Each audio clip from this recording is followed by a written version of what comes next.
Right. Now అది biology అనమాట. Next comes to the chemistry. కెమిస్ట్రీకి వస్తే రైట్, నేను ఇంకొంచెం క్లియర్గా చెప్తాను because I may physical science and chemical science. All these are the different branches of chemistry. మనం చిన్న కెమిస్ట్రీ, ఫిజికల్ సైన్స్లో ఫిజిక్స్ కెమిస్ట్రీ ఒక భాగం అనుకుంటాం. ఆ కెమిస్ట్రీలో ఎన్ని పార్ట్స్ ఉన్నాయో చూడండి ఒకసారి. ఎనాలిటికల్ కెమిస్ట్రీ అంటాం. అంటే ఏంటి? It's nothing but I'll show in detail. Analysis అనమాట. ఒక ల్యాబొరేటరీలో ఒక కెమికల్ని అనలైజ్ చేయడం అనమాట. ఆ కెమికల్లో అంటే ఇప్పుడు వైరస్ ఉంది, వైరస్ కారణం ఏంటి, అందులో ఉన్నటువంటి ఇలాంటివన్నిటి గురించి మాట్లాడేది ఏంటంటే, ల్యాబొరేటరీలో జరిగే కెమిస్ట్రీని ఏమంటామంటే ఎనాలిటికల్ కెమిస్ట్రీ అని మనం పిలుస్తామన్నమాట. ఆర్గానిక్ కెమిస్ట్రీ అంటాం. చూడండి, ఆర్గానిక్ కెమిస్ట్రీ ఇస్ బేసిక్, అంటే ద మెయిన్ కాంపనెంట్, అంటే main part of a chemistry అనమాట. It studies of the physical and chemical properties of organic compounds. అంటే లివింగ్ మ్యాటర్ గురించి మాట్లాడేది ఆర్గానిక్ కెమిస్ట్రీ అంటాం. అలాగే there are number flow chemistry, అంటే liquids గురించి మాట్లాడేది ఫ్లో కెమిస్ట్రీ అనమాట. ఫ్లూయిడ్స్, లిక్విడ్స్ అంటే లిక్విడ్స్, గ్యాసెస్ అంటే ఫ్లూయిడ్స్, ఫ్లూయిడ్స్ గురించి మాట్లాడేది అది. అలాగే రేడియో కెమిస్ట్రీ అంటే రేడియో యాక్టివిటీ గురించి మాట్లాడేది, రేడియో యాక్టివ్ మినరల్స్ గురించి మాట్లాడేది, అంటే యురేనియం ఇట్లాంటివి అనమాట, రేడియం ఇలాంటి వాటి నుంచి వచ్చేటువంటి రేడియో ఎఫెక్ట్ గురించి మాట్లాడేది రేడియో కెమిస్ట్రీ అంటామన్నమాట. అలాగే surface chemistry, thermo chemistry, heat గురించి మాట్లాడేది థర్మో కెమిస్ట్రీ అనమాట, మాలిక్యులర్ బయాలజీ. సో ఇవన్నీ కూడా హైడ్రోజనేషన్ అంటే ఏంటి, ఇన్ఆర్గానిక్ కెమిస్ట్రీ, కార్బన్ కాకుండా మిగిలిన వాటి గురించి మాట్లాడేది కార్బన్ ఇన్ఆర్గానిక్ కెమిస్ట్రీ అంట. ఇలా మొత్తం కెమిస్ట్రీలో ఎన్ని బ్రాంచెస్ మనకి ఇట్లాగే ఉన్నాయన్నమాట. అలాగే ఎర్త్ సైన్సెస్ అంటే భూమికి సంబంధించినంత జియాలజీ ఇవన్నీ కూడా. Next comes to the physics. ఫిజిక్స్లో కూడా ఎన్ని పార్ట్స్ ఉన్నాయి చూడండి. మెకానిక్స్ అంటే it's nothing but a machines. Machine యొక్క మోషన్ గురించి మాట్లాడేది మెకానిక్స్ అనమాట. ఫోర్స్కి మోషన్కి మధ్య ఉన్న రిలేషన్ గురించి మాట్లాడేదాన్నే మనం మెకానిక్స్ అంటాం అనమాట. అలాగే సెలెస్టియల్ మెకానిక్స్ అంటే విశ్వంలో కూడా మోషన్ ఉంటుంది. ఆ విశ్వంలో ఉన్నటువంటి ఆబ్జెక్ట్స్ యొక్క మోషన్ చూడండి. Outer objects in outer space బయట, అంటే భూమి భూవాతావరణం నుంచి బయట ఉన్నటువంటి అంటే వస్తువులు, నథింగ్ బట్ ఆస్ట్రాయిడ్స్ ఉంటాం, ప్లానిటాయిడ్స్ ఉంటాయి, స్టార్స్ ఉంటాయి, వాటి యొక్క మోషన్ గురించి మాట్లాడేది ఏంటంటే సెలెస్టియల్ మెకానిక్స్ అంటాం అనమాట. ఇలా మనం ఈ క్వాంటమ్ మెకానిక్స్ ఇవన్నీ కూడా ఫిజిక్స్ అనమాట. హైడ్రోడైనమిక్స్ అంటాం, అంటే హైడ్రో అంటే వాటర్ రిలేటెడ్ అంటే ఇది ఎవరికి సంబంధిస్తుంది, వాటర్ అంటే ఫ్లూయిడ్, అంటే షిప్ డిజైనింగ్ ఇలాంటి వాటి కమ్స్ టు ద హైడ్రోడైనమిక్స్ అనేది అంటమాట. అలాగే ప్లాస్మా ఫిజిక్స్ అంటాం. అసలు వాట్ ఈస్ ప్లాస్మా ఫిజిక్స్ అంటే నథింగ్ బట్ సూర్యుడి నుంచి మనకి లైట్ వస్తుంటాడు. ఆ సూర్యుడి దగ్గర వచ్చే వేడిలో ఉండే స్థితి ఏంటంటే మన సాలిడ్ లిక్విడ్ గ్యాస్ అంటాం. ఆ సూర్యుడి దగ్గర ఉండేది ప్లాస్మా స్టేట్ అనమాట. సో సాలిడ్ లిక్విడ్ గ్యాసే కాకుండా మరొక స్టేట్ని ఏమంటాం, ఫోర్త్ స్టేట్, అది is called as a plasma అంటాం అనమాట. అది ఎక్కువ టెంపరేచర్ ఉన్న దగ్గర, అంటే నియర్లీ స్టార్స్ దగ్గర ఉంటుంది. దాని గురించి స్టడీ చేసేదాన్ని ఏమంటాం అంటే ప్లాస్మా ఫిజిక్స్ అని అంటాం అనమాట. ఇలా రకరకాలైనటువంటి మనం ఒక్కొక్క ఫిజిక్స్ గురించి మనం తెలుసుకోగలిగాం అనమాట. ఇదంతా ఫిజిక్సే. Right now comes to the space sciences. మనం చెప్పుకున్నాం కదా, స్పేస్ అంటే రాకెట్ లాంచింగ్. అసలు రాకెట్ ఎట్లా లాంచ్ చేస్తారు, అసలు స్పేస్లో యాస్టిరాయిడ్స్ ఏంటి, యాస్టిరాయిడ్ ఇంపాక్ట్, యాస్టిరాయిడ్స్ని మనం అలాగే స్పేస్ టెలిస్కోప్స్ ఎట్లా తయారు చేస్తారు, ఇట్లాంటివన్నీ కూడా స్పేస్ ఇండస్ట్రీ. ఆ స్పేస్లో మనం ఎట్లా ఒక వస్తువు పడిపోకుండా, భూమి పడిపోకుండా స్పేస్లో ఎలా తిరుగుతుంది, ఇలాంటివన్నీ కూడా. ఏరోనాటిక్స్ అంటే ఎయిర్లో వెళ్ళే వాహనాల గురించి అంటే ఏరోప్లేన్స్ వాటి గురించి మాట్లాడేదని ఏరోనాటిక్స్ అంటాం. ఇలా రోబోటిక్ స్పేస్ అంటే రోబోట్స్ గురించి, అంటే machine nothing but a machine, human in the form of machine, nothing but a robot. అంటే ఎక్సెప్ట్ లాజిక్, అంటే robot acts as his master. తన యొక్క మాస్టర్ యొక్క ప్రోగ్రామింగ్ పరంగా రోబో పని చేస్తుంది. But robot never be a human being. మనం వచ్చిన స్పాంటేనియస్ ఆలోచనలు దానికి రావు. అట్లా వచ్చిందంటే ఆర్టిఫిషియల్ ఇంటెలిజెన్స్ అంటాం. ఇంకా డెవలప్మెంట్ స్టేజ్లో ఉంది. మనలాగే ఒక మెషిన్ ప్రవర్తించాలంటే, దానికి స్వతహాగా ఆలోచించాలంటే, so it takes some time still it is under in research అనమాట. రోబోటిక్స్ ఇవన్నీ కూడా ఎందుకు చెప్తున్నానంటే, ఆస్ట్రానమీ అంటే పైన ఉన్న అన్నిటి గురించి మాట్లాడేది ఆస్ట్రానమికల్ ఆబ్జెక్ట్ గురించి. అలాగే ఇది కూడా చాలా ఇంపార్టెంట్. అందరూ computer science it's comes into formal sciences అనమాట. సో కంప్యూటింగ్ లాజిక్ ఎలా ఉంటుంది, రీజనింగ్ ఎట్లా ఉంటుంది. మన ఇక్కడ నీ క్వశ్చన్ అంటే మీరు ఒక హాల్ టికెట్ నెంబర్ కొట్టగానే మీ మార్క్స్ ఎన్ని వచ్చేస్తున్నాయి, గ్రేడ్ వచ్చేస్తున్నాయి, ఎలా వస్తున్నాయి, ఇవన్నీ కూడా ప్రోగ్రామింగ్ ఎలా చేస్తున్నారు, అసలు నీ సిస్టమ్ నుంచి ఎక్కడున్నది ఆ డేటా, ఈ వరల్డ్ వైడ్ వెబ్ అంటే ఏంటి, డేటా అంటే ఏంటి, ఇన్పుట్ అంటే ఏంటి, స్టోరేజ్ అంటే ఏంటి, ఇలాంటివన్నిటి గురించి మెషిన్ గురించి మాట్లాడేది. Machine containing arithmetic and logic. Arithmetic calculation చేసే జస్ట్ లైక్ ఎ క్యాలిక్యులేటర్ లాంటిదే. A powerful calculator is nothing but A calculator with a memory and analysis that is nothing but A computer అనమాట. So computer గురించి కంప్లీట్గా మాట్లాడేది ఏమంటాం అంటే this computer science comes in to the formal science. చూడండి, ఇందులో software designing ఉంటుంది, computational physics ఉన్నాయి, హార్డ్వేర్ ఉంటుంది, అలాగే ప్రోగ్రామింగ్ లాంగ్వేజెస్ గురించి మనం మాట్లాడుతూ ఉంటాం, అలాగే అప్లికేషన్ లాంగ్వేజెస్ గురించి మాట్లాడతాం. అంటే మనం మాట్లాడే ఎంఎస్ ఆఫీస్ అంటాం, మీరు తయారు చేసే యాప్స్, మీరు వాడే యాప్స్ని ఎట్లా తయారు చేస్తారో that comes in to the computer science branch. అలాగే మీరు వాడే గేమ్స్, అలాగే మీ కంప్యూటర్ అదేంటి మీ ఫోన్ ఎలా పనిచేస్తుంది that comes in to the electronics and computer science. Electronics is the basic skeleton structure of a machine. దాన్ని రన్ చేయడానికి వాడేదాన్ని ఏమంటాం అంటే సాఫ్ట్వేర్ అంటాం, that comes in to computer science. నీ ఫోన్ పని చేస్తుందంటే electronics, electricity, electronics and computer science ఇవన్నీ కలిసి దానిలో ఉన్నాయంటే అర్థం ఏంటి, ఫిజిక్స్, కెమిస్ట్రీ అండ్ మ్యాథమెటిక్స్ ఇవన్నీ కలిపి ఆ రెండు కమ్యూనికేట్ చేయడం కోసం ఇంగ్లీష్ లాంగ్వేజెస్ ఇట్లా అన్నీ కలిపితే వచ్చిందే నీ నీ చేతిలో ఉన్నటువంటి సెల్ ఫోన్ అనమాట. అలా mathematics, logic, all these comes in to the, ఇంకా నాకు ఓపిక అయిపోతుంది, all these comes in to the formal sciences అనమాట.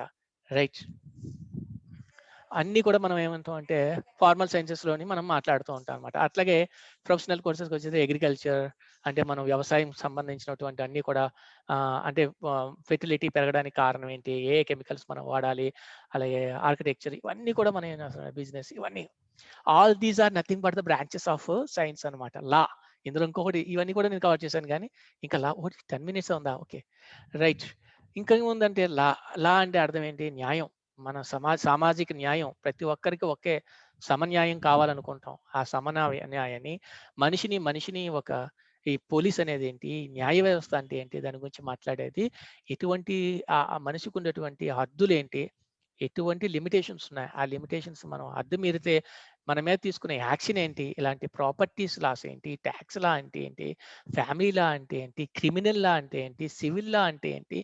అంటే క్రిమినల్ లా అంటే ఏంటి, ఒక అన్యాయం చేసిన దాని మీద వచ్చేది క్రిమినల్ లా. సివిల్ లా అంటే అర్థం ఏంటి, ఫ్యామిలీలో వచ్చే గొడవల్ని సివిల్ లా ట్రీట్ చేస్తుంది అనమాట. అలాగా ఏ లా, ఏ కార్పొరేట్ లా అంటే పెద్ద పెద్ద కంపెనీస్ గురించి మాట్లాడితే కార్పొరేట్ లా. బిజినెస్ లా అంటే ఒక 10 మంది తయారైన బిజినెస్కి, అపార్ట్మెంట్స్ చూడండి అక్కడ ఒక రకమైన లా ఉంటుంది. అలా ప్రతి దాని గురించి ఎవరెవరు ఏ నియమాల గురించి పాటించాలి, ఆ నియమాలు పాటించే వాళ్ళ మీద తీసుకునే పనిష్మెంట్, ఇలాంటి అన్నిటి గురించి మనం అలా మాట్లాడతాం. అలాగే లైబ్రరీ అండ్ మ్యూజియం, మనం ఎప్పుడో తరతరాలుగా వచ్చిందన్నింటినీ మనం కాపాడుకోవాలి. ఆ కాపాడుకోవడం కోసం మనకు దొరికినవన్నీ రకరకాలుగా విభజించి దాన్ని స్టోర్ చేసేదే లైబ్రరీ, మ్యూజియం స్టడీస్. మ్యూజియం తీసుకుంటే ఎప్పుడో రాజుల కత్తులు ఉంటాయి, ఎప్పుడో దొరికినటువంటి పాత్రలు ఉంటాయి, ఇవన్నీ కూడా ఏంటి, అది comes in to the reference. మనం ప్రజెంట్లోంచి చూసారంటే పాస్ట్ ఎక్కడి నుంచి వచ్చాము దాన్ని రిఫర్ చేసుకొని మనం ఈరోజు ఆ వేదాలు that comes in to that are organized in the library and museum studies. మనం వాడే వేదాలు, అలాగే మెడిసిన్, ఈ రోజు మనం బతుకుతున్నట్టు medicine, that is a particular branch of the science. దీని గురించి మాట్లాడేంత అర్హత కూడా నాకు లేదు. That the value of the medicine అనమాట. Right, military service, all these military sciences అంటే బాంబ్ బ్లాస్టింగ్, టార్గెట్ ఎంత దూరంలో రీచ్ అవ్వాలి, టార్గెట్ రీచ్ అవ్వాలంటే ఎంత ఫోర్స్ అప్లై చేయాలి, ఎప్పుడు మనం ఎటువంటి యాక్షన్ తీసుకోవాలి, అంటే ఎల్ఓసి ఏంటి, లైన్ ఆఫ్ కంట్రోల్ ఏంటి, ఇలాంటి అన్నిటి గురించి ఇవన్నీ కూడా సైన్సెస్ అన్నమా. సో దయచేసి don't think your career as simple. చిన్నగా మీరు జీవితాన్ని చిన్నగా ఆలోచించకండి, పెద్దగా ఆలోచించండి. ఎక్కువగా మీరు ఆలోచించండి, ఎక్కువగా ముందుకెళ్లాల్సిన పరిస్థితి మనకి ఉందన్నమాట. సో ఇందులో ముఖ్యంగా మనం మొదటగా నేర్చుకోవాల్సింది కొన్ని కెమిస్ట్రీ. మనం ఓకే, సో ఇందులో మీరు ఆఫ్టర్ 10th క్లాస్ మీరు ఏమవుతారంటే ఇంటర్మీడియట్ అంటారు, లేదా పాలిటెక్నిక్ అంటారు, లేదా ఒక త్రిబుల్ ఐటీ అంటారు. ఇలాంటి వాటి కోర్సుకి ఎక్కడికి వెళ్ళినా నీకు తప్పనిసరిగా మిగిలేది మ్యాథమెటిక్స్, ఫిజిక్స్ అండ్ కెమిస్ట్రీ కంపల్సరీగా ఎక్కడైనా ఉంటుంది. సపోజ్ నువ్వు సిబిజెడ్ తీసుకున్నావు అనుకో, అక్కడ కూడా నువ్వు వాల్యుయేషన్ చేయాల్సిన అవసరం ఉంటుంది, ఎక్స్పెరిమెంట్ చేయాల్సి ఉంటుంది. సో ఎక్స్పెరిమెంట్ చేసినప్పుడు మ్యాథమెటికల్ క్యాలిక్యులేషన్స్ ఉంటాయి. సో ఇవన్నిటి మీద ఒక మంచి పట్టు ఉండాలి. ఇవన్నీ ఎక్స్ప్రెస్ చేయడానికి నీకు ఖచ్చితమైన భాష ఉండాలి, that is nothing but English. If you have no specific skills in writing of the knowledge what you understand in a paper, then how can you express? నీకు భాష సరిగ్గా లేకపోతే నువ్వు నీ భావాలను ఎలా ఎక్స్ప్రెస్ చేయాలి, అదే చాలా మంది మనలో ఉన్నటువంటి ప్రాబ్లం. ఈవెన్ టీచర్గా నేనైనా ఇంగ్లీష్ అనే భాషలో, మన ఇంగ్లీష్ మీడియం ఉన్నాయి కాబట్టి నేను అనుకున్నవన్నీ పూర్తిగా నేను ఇంగ్లీష్లో నేను రాయలేని పరిస్థితి. నాకు టీచర్గా నేను ఉన్నాను, పిల్లలుగా మీరు కూడా ఉన్నారు. మనం మన యొక్క ఇబ్బందుల్ని మనం ఏం చేయాలి, అధిగమించుకుంటూ వెళ్ళాలన్నమాట. సో ఒక్కసారి కెమిస్ట్రీ గురించి ఫాస్ట్గా, అది ఈ చేయడం వల్ల మనకి జీవితంలో ఎక్కడ స్థిరపడగలం, where we can settle. Settlement, ఇవన్నీ జీవితం ఎందుకు? ఎక్కడో దగ్గర మనం ఒక ఉద్యోగం సంపాదించి మన జీవితాన్ని, మన పిల్లల్ని, మన తరాల్ని కాపాడుకోవడమే కదా! సో, ఎక్కడెక్కడ మనకి అవకాశాలు ఈ ఫిజిక్స్, కెమిస్ట్రీ, మ్యాథ్స్ ఇట్లాంటివి చేయడం వల్ల ఎక్కడెక్కడ అవకాశం ఉంటాయో ఒకసారి మనం ఆలోచిద్దాం అనమాట. సో, చూడండి, ఇప్పటివరకు మనం నేర్చుకున్నాం. కెమిస్ట్రీ అంటే పర్టిక్యులర్‌గా కెమిస్ట్రీ గురించి మాట్లాడాలంటే it's nothing but everything around us. మనం మ్యాటర్ గురించి మాట్లాడతాం. అది దేనితో తయారైంది, కంపోజిషన్, దాని యొక్క ఆకృతి ఏంటి, స్ట్రక్చర్ ఏంటి, దాని ధర్మాలు ఏంటి, ఫిజికల్ ప్రాపర్టీస్ ఏంటి, కెమికల్ ప్రాపర్టీస్, అది రూపాంతరం మారడానికి శక్తిని ఎలా వాడుకుంది, ఇలాంటి వాటి గురించి మాట్లాడేది కెమిస్ట్రీ అనమాట. So it is study about the composition, structure, properties, transformation from one form to the other form by using of energy, right? అలాగే chemistry is a part, central part of every other. మీరు బయాలజీలో తీసుకుంటే నువ్వు specimens నువ్వు collect చేయాలి, store చేయాలంటే you have to use a chemical. Meteorology, ఏ పదార్థాన్ని తయారు చేయాలన్నా నీకు కెమిస్ట్రీ కావాలి. జియాలజీ, అలాగే oceanology, medicine, nutrition, astronomy, physics, everywhere you have all they are correlated to the chemistry అనమాట. అన్నీ కూడా కెమిస్ట్రీకి సంబంధించినవి. ఒక్క దానికి ఒకటి, ఇది సెంట్రల్ అని కాదు, ఎవ్రీథింగ్ ఈజ్ సెంట్రల్. సో ముఖ్యంగా ఇవన్నీ different branches in chemistry. Organic అంటాం, ఇన్ఆర్గానిక్ అంటాం, ఫిజికల్ అంటాం, బయోకెమికల్ అంటాం, ఎనాలిటికల్ అంటాం అనమాట. ఇవన్నీ డిఫరెంట్. ఆర్గానిక్ కెమిస్ట్రీ అంటే concern to the carbon, carbon యొక్క పదార్థాలు, అంటే కార్బన్ యొక్క సంయోజనాలు అంటే గురించి మాట్లాడేదే కార్బన్ కెమిస్ట్రీ అంటాం. కార్బన్‌తో పాటు మిగిలిన వాటి గురించి కూడా మాట్లాడేది ఏమంటామంట, 118లో కార్బనే కాకుండా మిగిలిన వాటి గురించి కూడా మాట్లాడేది ఏమంటామంట, ఇన్ఆర్గానిక్ కెమిస్ట్రీ అంటాం అనమాట. అలాగే ఫిజికల్ కెమిస్ట్రీ అంటాం, only physical laws, chemical laws గురించి మాట్లాడేది ఫిజికల్ కెమిస్ట్రీ అంటాం. అలాగే బయోకెమిస్ట్రీ అంటాం, అంటే కెమిస్ట్రీ మొక్కలకి, జీవులకి సంబంధించిన దాన్ని చదివేదాన్ని బయోకెమిస్ట్రీ అంటాం. ఈ పదాలన్నీ మీరు పెద్దయిన తర్వాత తెలుస్తుంది. ఎనాలిటిక్ కెమిస్ట్రీ అంటాం. It completely laboratory methods to determine the composition matter. So అంటే లాబొరేటరీ అంటే ఏంటి? లాబొరేటరీలో మనం తయారు చేసే, ప్రయోగశాలలో తయారు చేసేటువంటి వాటి గురించి మనం మాట్లాడేది. అలాగే ఇవే కాకుండా నానో కెమిస్ట్రీ అంటాం, nano technology. This is the recent chemistry, recent development in the science అనమాట. నానో కెమిస్ట్రీ, నానో టెక్నాలజీలో నానో కెమిస్ట్రీ వాడతాం. అలాగే astrochemistry, environmental chemistry, food chemistry, solid chemistry, all these are the right. So right, all these are role of chemistry in the society, right? So careers in chemistry చూడండి, ఇవన్నీ రకరకాల chemistry. Careers in industry, చాలా industries chemical బేస్డ్గా ఉంటాయి. మన చుట్టూ ఉన్న ఎన్నో పరిశ్రమలు, ఫుడ్ పరిశ్రమ కానీ, పెట్రోలియం పరిశ్రమ కానీ, మనం కాస్మెటిక్స్ పౌడర్లు తయారు చేయాలి, లిప్స్టిక్లు తయారు చేయాలి, కాటుక తయారు చేయాలి, ఇవన్నీ కూడా డిపెండ్స్ అపాన్ ద కెమికల్స్ అనమాట. ఫార్మాసిటికల్స్ మనం మందులతోనే ఇవి, బయోటెక్నాలజీ, మైనింగ్, ఇవన్నీ కూడా కెమిస్ట్రీకి సంబంధించింది. కాబట్టి మీరు కెమిస్ట్రీలో ఒక బాగా ప్రావీణ్యం చెందితే ఈ అందిట్లో ఏ ఇండస్ట్రీలో అయినా మీకు మంచి ఉద్యోగం సంపాదించవచ్చు అనమాట. Career in chemistry, commerce. అలాగే ఈ కెమిస్ట్రీని మన కమ్యూనికేషను, ఈ కెమిస్ట్రీని మన మ్యాథమెటిక్స్, ఇవన్నీ కలిపి చేసి మనం ఏం చేయొచ్చంట, కామర్స్ అంటే ఒక రీసెర్చ్‌లో కూడా మనం మేనేజ్మెంట్, సెల్ఫ్ మేనేజ్మెంట్ అంటే మనకు మనమే ఒక వ్యాపార సంబంధించినటువంటి ఎదిగి మనం కూడా పైకి ఎదగడానికి అవకాశం ఉంటదనమాట. అలాగే కెరీర్ ఇన్ జర్నలిజం. సో జర్నలిజంలో మనం ఏం చేయాలంటే కెమిస్ట్రీ కూడా ఒక సంబంధం ఉంది. అలాగే లా అండ్ ఫోరెన్సిక్, ఎక్కడైనా హత్య జరిగాయి, దానికి కారణం ఏంటి, ఫోరెన్సిక్ డిపార్ట్మెంట్ అంటాం. సిఐడి సీరియల్ చూస్తూనే ఉంటాం, అక్కడ ఉండేవన్నీ chemicals. So if you have a good chemistry background then you get a job in that అనమాట. అలాగే నీకు నువ్వు సొంతంగా ఇండస్ట్రీస్ డెవలప్ చేయొచ్చు, క్వాలిటీ అసెస్మెంట్ చేయొచ్చు, మంచి క్వాలిటీ ప్రొడక్ట్స్ ఇవ్వచ్చు అనమాట. అలాగే హెల్త్ అండ్ సైన్స్ ప్రొఫెషనల్స్, మనం టీచర్ అవ్వచ్చు, ఒక పెద్ద ప్రొఫెసర్ అవ్వచ్చు, లేదా ఒక పెద్ద లెక్చరర్, ప్రొఫెసర్, ఇట్లా మనం చాలా కేసెస్లో మనం ఏం చేయొచ్చంట, ప్రొఫెషనలిజంలోకి మనం అడుగు పెట్టవచ్చు అనమాట. డెంటిస్ట్రీ అంటే పళ్ళకు సంబంధించిన దాంట్లో, నర్సింగ్లో కూడా ఉండేది, సైకాలజీలో, హెల్త్ సైన్సెస్, అన్ని ప్రొఫెషన్స్లో కూడా ఉండేది కెమిస్ట్రీ అనమాట. సో ఇది చూడండి, ఒక టీచర్, నేను చూడండి ఆ ఫిజిక్స్ కెమిస్ట్రీ చదివి నేను టీచర్గా అయ్యాను. ఎడ్యుకేటింగ్ స్టూడెంట్స్, ఇక టీచర్ అవ్వచ్చు, ఒక లెక్చరర్ అవ్వచ్చు, జూనియర్ లెక్చరర్ అంటే ఇంటర్మీడియట్ చెప్పచ్చు, లెక్చరర్, డిగ్రీ లెక్చరర్ అవ్వచ్చు, ఇంకా పైకి వెళ్తే ప్రొఫెసర్ అవ్వచ్చు, అసోసియేట్ ప్రొఫెసర్ అవ్వచ్చు, సైంటిస్ట్ అవ్వచ్చు. ఇలా ఎన్నో రకాలైనటువంటి అవకాశాలు మనకి కెమిస్ట్రీ చదవడం ద్వారా మనకి లభిస్తూ ఉంటదన్నమాట.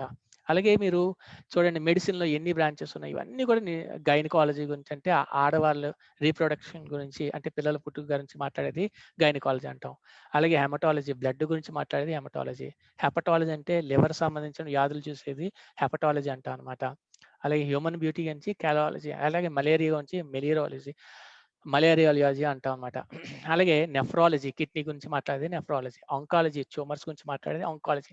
ఒక్కొక్క డాక్టరు ఒక్కొక్క డిపార్ట్మెంట్‌కి సంపాదించింది. డాక్టర్ ఇన్ ఆంకాలజీ అంటాడు. డాక్టర్ ఇన్ ఆస్ట్రాలజీ అంటాడనమాట. బోన్స్ గురించి. పెడియాట్రిషియన్ అంటాం. పెడియాట్రిక్స్ అంటే అర్థం ఏంటి? చిల్డ్రన్ గురించి సంబంధించిన ఇవన్నీ కూడా మెడిసిన్‌లో ఉన్నటువంటి డిఫరెంట్ బ్రాంచెస్. ఇవన్నీ చేయాలంటే నువ్వు 10థ్ క్లాస్‌లో అన్నిటికన్నీ నువ్వు బయాలజీ చేస్తే మిగిలిన కొన్ని మిస్ అయిపోతావు. ఇంటర్మీడియేట్ తర్వాత నుంచి కొన్ని చదివితే కొన్ని సబ్జెక్ట్స్ మిస్ అవుతాయి. ఇవన్నీ కలిపి ఉన్నది మీకు చిన్న పిల్లలు మీ స్కూల్ లెవెల్‌లోనే మీకు దొరికేదనమాట. మనం ఆటపాటల్లో పడిపోయి మన బాధ్యతలు మనం మర్చిపోతున్నాం. ఒక్కసారి మీ అందరికీ తెలియాలి. మీకు తేరిపారా చూపించాలి. మనం చదివే చదువులకి, మనం పొందే ఉద్యోగాలకి మధ్య సంబంధాన్ని గురించే నేను ఈరోజు తీసుకుంటున్న క్లాస్ అనమాట. అలాగే యూరాలజీ అంటే యూరిన్ సంబంధించినటువంటి వ్యాధులు వచ్చేదాన్ని యూరాలజీ అంటాం. అలాగే వైరస్ ఇప్పుడు చూడండి మనం కరోనా వైరస్, వైరాలజీ ఇట్లా ఒక్కొక్క పార్ట్ గురించి మాట్లాడేది ఒక్కొక్క రకమైనటువంటి బ్రాంచ్ ఇన్ మెడిసిన్ అనమాట. అలాగే బ్రాంచెస్ ఇన్ బయాలజీ ఇవన్నీ బయాలజీ అంటే బాటనీ, జువాలజీ కలిపి ఉంటుంది అనుకున్నాం కదా! సో, ఇవన్నీ కూడా different. Study of mankind ethnology అంటాం. డిసీజెస్ గురించి మాట్లాడి థియాలజీ అంటాం. ఇలా ఇవన్నీ కూడా డిఫరెంట్ టైప్స్ ఆఫ్ ఉంటాయి. సో, ఇప్పుడు మనం చాలా ఇంపార్టెంట్ అనే విషయం నేర్చుకుండాలి. చాలా ఇంపార్టెంట్. ఇది మాత్రం ఎవరు మిస్ కావద్దు. దయచేసి బ్రాంచ్. రైట్. ఒక్క నిమిషం. రైట్. ఆ! ఇప్పుడు మనం అన్నీ ఏం చేస్తామంట, ఏమేంట్రా అంటే ఇప్పుడు ఇయన్నీ వినిన తర్వాత మీ అందరికి ఒక అర్థమై ఉంటది. సో, నేను బాగా చదువుకోవాలి. నేను ఈ పెద్ద పొజిషన్‌కెళ్ళాలి. అయితే డాక్టర్ అవ్వాలి, లేదా పెద్ద ఇంజినీర్ అవ్వాలి, లేదా ఒక సీఏ చార్టర్డ్ అకౌంట్ అవ్వాలి, లేదా ఒక ఐఏఎస్ ఆఫీసర్ అవ్వాలి, administrative officer like GVMC commissioner అవ్వాలి, లేదా ఒక కలెక్టర్ అవ్వాలని ఇలాంటి ఒక క్రొత్తమైనటువంటి నిశ్చయం మనసులో పెట్టుకోవాలి.